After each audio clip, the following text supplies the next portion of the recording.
एक प्रचार हमारे विरोधियों के द्वारा चलाया जा रहा है, जिसमें कांग्रेस की तरफ से बहुत ज़्यादा उस बात को फैलाया जा रहा है। ना तो कांग्रेस के पास और ना ही भाजपा के पास, दोनों के पास कोई इशू नहीं है। भाजपा तो आज भाजपा के बड़े लीडर आए थे, उत्तर प्रदेश के चीफ मिनिस्टर, उन्होंने जो भाषण दिया उस भाषण से ऐसा प्रतीत होता है जैसे ये देश को ख़त्म करना चाहते हैं। योगी जैसे व्यक्ति से हम ये उम्मीद नहीं करते थे कि वो भी ऐसी भाषा बोलेंगे। उन्होंने अपने भाषण में ये कह दिया कि जो राम को चाहता है वो भाजपा को वोट देगा, और जो भाजपा को वोट नहीं देगा वो राम विद्रोही है। योगी जी खुद को भी कभी ना कभी ऐसा समय आ सकता है कि भाजपा से अलग आपको वोट डालना पड़े। इसका मतलब आप भी राम भगत नहीं रहेंगे। राम भगत जो है हर व्यक्ति है। इन्होंने तो, योगी ने और मोदी ने तो अब जा करके वो राम मंदिर बनवाया है।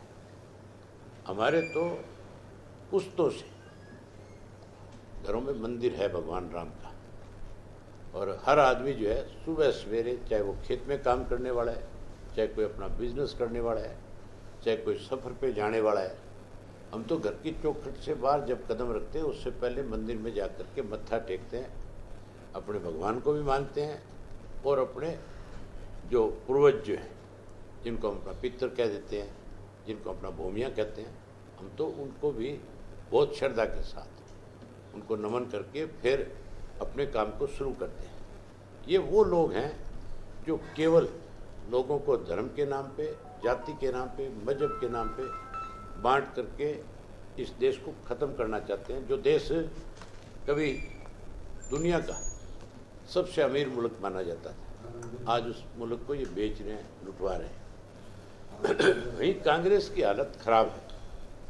कांग्रेस के भी आपने किसी नेता का भाषण सुना होगा, किसी भी मीटिंग में उनकी बात आपने सुनी होगी। कोई भी ये कह करके वोट नहीं मांगता कि हमने 70 साल में क्या किया। ना वो ये कहते कि अगर हमारी सरकार बन गई तो हम क्या करेंगे। सिर्फ और सिर्फ ये कह करके वोट मांग रहे हैं हरियाणा में पर्टिकुलर कि भाजपा को हराने के लिए कांग्रेस को वोट दे दो। जो हमारी पार्टी, बहुत बड़ा इतिहास जिस पार्टी का है, उसके लिए ये हुड्डा एंड पार्टी लगातार एक बकवास कर रहे हैं, प्रचार चला रहे हैं। अब हर कांग्रेसी इस बात को लेकर के लोगों में भ्रम पैदा करना चाह रहा है कि अभय सिंह जो है, अगर उसकी पार्टी के मेंबर पार्लियामेंट ज़्यादा जीतते हैं तो वो फिर भाजपा को जा कर के सपोर्ट कर देंगे। मैं खुला चैलेंज करके आया हूँ, आपके माध्यम से फिर चैलेंज करता हूँ इन लोगों को। ना तो मैंने कभी सौदेबाजी की राजनीति करी, ना मेरा इन चीज़ों में कभी कोई विश्वास है। जहाँ तक सवाल है भाजपा को कोई सपोर्ट करने की, मैं हुड्डा को इस बात का चैलेंज करता हूँ, हर कांग्रेसी को करता हूँ। या तो मैं ये साबित करूँगा कि कांग्रेस के लोग भाजपा की मदद में लगातार लगे हुए हैं, एजेंट के रूप में काम करते हैं, या वो मेरे बारे में कहीं साबित कर दें, मेरे सामने डिबेट करें, मेरे साथ बैठे, आप जैसे साथियों को बुलाएं, ताकि प्रदेश के लोगों को, देश के लोगों को इन कांग्रेस वालों की झूठ का पता लग सके। मैं आपके माध्यम से सरसा लोकसभा क्षेत्र के लोगों से बता देना चाहता हूँ कि मेरा सिर्फ और सिर्फ समझौता अगर किसी के साथ है तो मेरे पार्टी के कार्यकर्ताओं के साथ है। मैं अपने कार्यकर्ता के लिए लड़ूंगा, अपने कार्यकर्ता के लिए मरूंगा। मैं ना भाजपा के साथ जाऊंगा, ना कांग्रेस के साथ जाऊंगा। मैं तो किसान की आवाज़ को बुलंद करूंगा। जो अन्याय लोगों के साथ हो रहा है उसकी लड़ाई लड़ूंगा लोकसभा में जा कर के, और आने वाले समय में इंडियन नेशनल लोकदल पार्टी की सरकार बने, इसके लिए लगातार फिर कार्यकर्ताओं के बीच में 4 महीने रहूँगा और चौधरी देवीलाल की नीतियों की सरकार बनाने का काम करूँगा। आज योगी जी ने यहाँ सबसे पहले चौधरी साहब को भी याद किया कि त्याग के मुहूर्त हैं चौधरी देवीलाल को याद किए बिना सरसा की धरती नहीं, हरियाणा की धरती पे कदम रखने वाले के कदम उखड़ जाते हैं। यहाँ कदम रखने के लिए चौधरी देवीलाल के नाम का सहारा लेना बहुत जरूरी है, लेकिन चौधरी देवीलाल की नीतियों पे चलना हर एक आदमी के बस की बात नहीं है। चौधरी देवीलाल ने अपनी ज़िंदगी में किसी से समझौता नहीं किया। चौधरी देवीलाल ने असूल की लड़ाई लड़ी। उनकी नीतियों को अगर कोई आगे बढ़ा रहा है, और चौधरी देवीलाल की नीतियों को आज कोई लोगों के बीच में लेकर के जा रहा है, तो वो केवल इंडियन नेशनल लोकदल पार्टी है। बाकी सब उनके नाम का सहारा लेकर के अपना दाव लगाना चाहते हैं। अभी बेनकाब हो गए। विपक्षी दल कह रहे हैं कि अब की बार इनेलो का चश्मा का निशान चला जाएगा। चलो, जो कह रहे हैं बेचारे, उनको भी चश्मा लगाना पड़ सकता है। वो भी लगातार ये कहते हैं कि हमें चौटाला साहब एक बार बुला तो ले।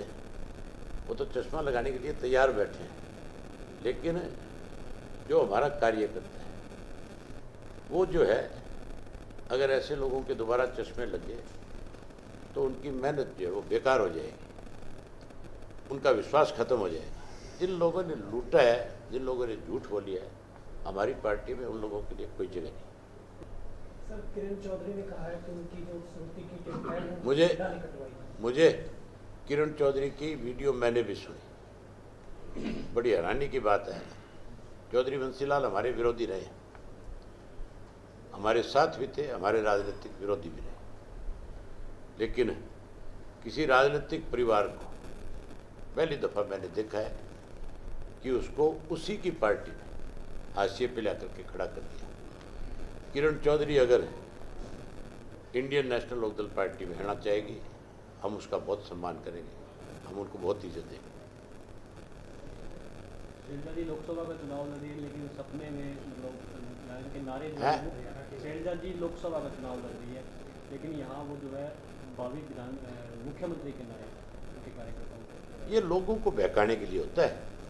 ये लोगों में एक भ्रम पैदा करना चाह रहे हैं कि शैलजा अगली मुख्यमंत्री बनेगी। शैलजा को टिकट ही बड़ी मुश्किल से मिली। शैलजा तो चुनाव छोड़ के भाग रही थी। शैलजा यहाँ से चुनाव नहीं लड़ना चाहती थी। शैलजा ने सर्वे कराया था, उसके सर्वे में वो 1.5 लाख वोटों से हार रही थी। वो अम्बाड़ा भी नहीं जाना चाह रही थी। ये तो भूपेंद्र सिंह हुड्डा ने अपने चक्रव्यूह में लेकर के फंसा करके यहाँ भेज दिया।